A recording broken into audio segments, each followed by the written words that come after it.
Nesse vídeo você vai entender exatamente o que aconteceu na Venezuela e como que esse evento, essa fraude na Venezuela, enfraquece, na verdade desmonta completamente o argumento usado aqui no Brasil pelo Alexandre de Moraes, pelo TSE, pela esquerda e pela imprensa. A Venezuela estava sofrendo sanções por não ter eleições transparentes, por ter claramente fraudado as eleições anteriores. Então, com a ameaça de mais sanções ainda, inclusive vindo dos Estados Unidos, o Maduro foi obrigado a criar um teatro. Um teatro onde supostamente as eleições dele seriam as mais transparentes da história. Lá, olha só, tem voto impresso. Inclusive ele zombou do TSE e das eleições brasileiras, falando que lá tem voto impresso e por isso é transparente. Mas qual era o plano do Maduro? Tudo bem, tem voto impresso, os votos impressos são contabilizados nas sessões de votações e depois os resultados finais são passados para o CNE, o Conselho Nacional Eleitoral, que é a mesma coisa do TSE. A mesma coisa. O que ele planejou fazer? Bom, deixa o povo votar, o que importa é quem conta os votos, não é?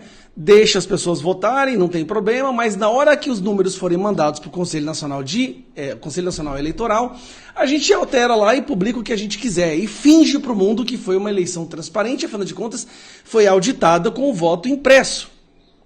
O que ele não contava é que a oposição ia se mobilizar para que pegassem os votos impressos, contabilizassem e publicassem eles nas redes sociais.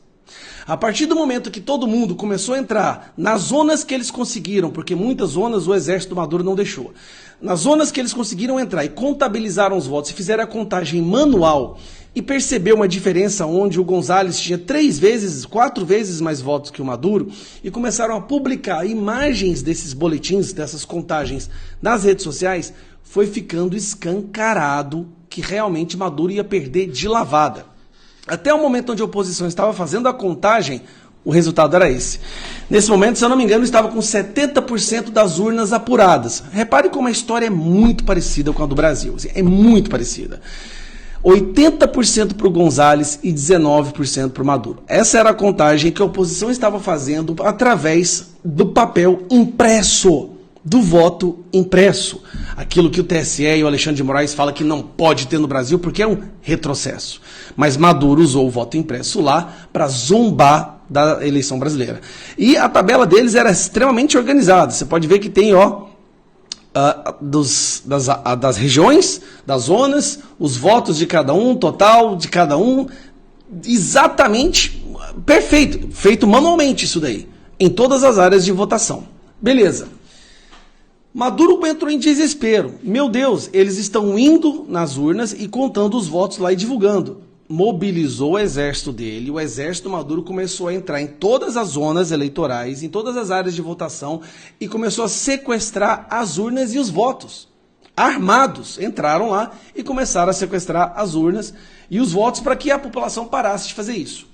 De repente deu um apagão total no CNE, no TSE deles, muito parecido com o Brasil. É impressionante. Parece a reprise do que aconteceu no Brasil, só que em espanhol. De repente dá um apagão no meio da noite, quando claramente o González estava já tinha vencido, não tinha chance do Maduro vencer. E aí eles aparecem depois com esse resultado aqui, ó. Dá uma olhada nesse resultado. 51% Maduro, 44% González e os outros candidatos todos com 4,6%. Só que aí eu vou te explicar qual que é o problema. Somando isso daqui, dá 130%. Isso é impossível. Sabe o que aconteceu? Eu vou te explicar. O Maduro deu a ordem de que era para ser feito assim o resultado. Olha, dá 51,2% para o Maduro, dá 44,2% para o González e 4,6% para os outros candidatos. Só que o que ele quis dizer? Divide o restante, porque faltariam 4,6%. Dividir esse restante 4,6% entre os outros candidatos. Mas o funcionário público do TSE, tão burro que é, entendeu que era para pôr 4,6 para cada candidato. Sem perceber que estava colocando uma equação que somando daria mais de 130%. Isso aqui é uma prova. Não, tem várias provas, né? Mas essa daqui é uma prova assim, inquestionável de que foi fraudado e foi fraudado assim, no customização mesmo. É para fazer isso, me dá tantos pontos para ele, tantos pontos para esse e tantos porcentagem para esse. Ao invés de dividir 4,6 no restante dos candidatos, ele deu 4,6 para cada.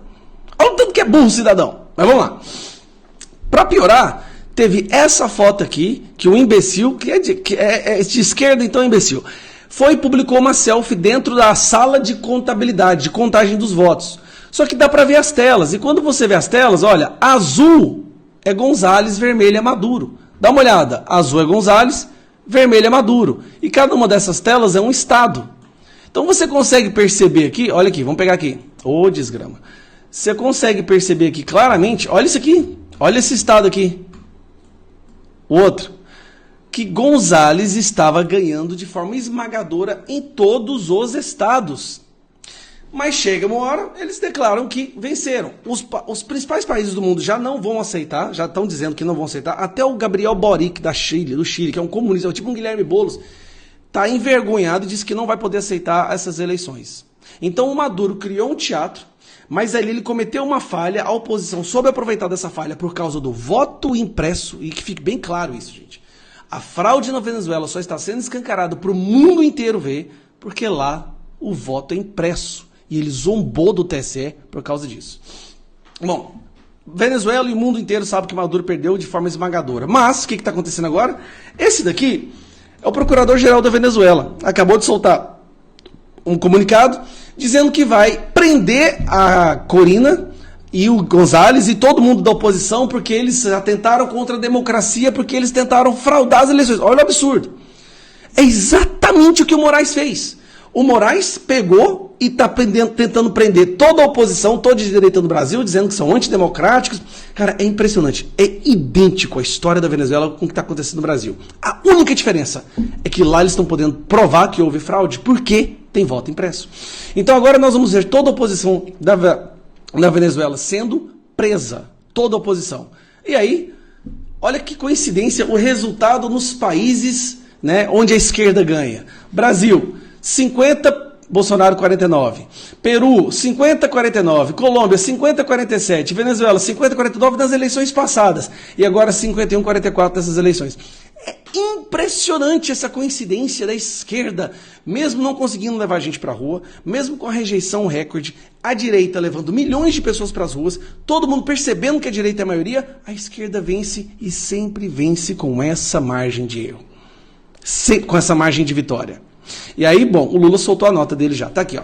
O governo brasileiro saúda o caráter pacífico da jornada eleitoral de ontem na Venezuela e acompanha com atenção o processo de apuração. Reafirma ainda o princípio fundamental da soberania popular a ser observado por meio da verificação imparcial dos resultados. Aguarda, nesse contexto, a publicação pelo Conselho Nacional Eleitoral de dados desagregados por mesa de votação, passo indispensável para a transparência, credibilidade e legitimidade do resultado do pleito. Diferença, lá tem voto impresso, aqui não tem. Aí, onde é que o que aconteceu na Venezuela desmonta completamente o argumento daqui, na esquerda? O argumento é que não se pode desconfiar das instituições. Desconfiar, descredibilizar ou questionar as instituições é um ato antidemocrático, é um crime. É isso que o Moraes fala. A fraude na Venezuela foi cometida por instituições. PGR, pelo Exército, pelas Forças Armadas, e pelo Conselho Nacional Eleitoral, que é o TSE da Venezuela, que está sob o comando de Maduro. Assim como no Brasil, o TSE estava sob o comando do Lula, do sistema e do crime organizado. Bom, eu vou falar mais nada. É impressionante as coincidências entre os dois. E a única diferença é que na Venezuela tem voto impresso. E lá eles puderam provar, estão provando, de forma que nem mesmo países amigos estão conseguindo aceitar essa vitória do Maduro. Um abraço.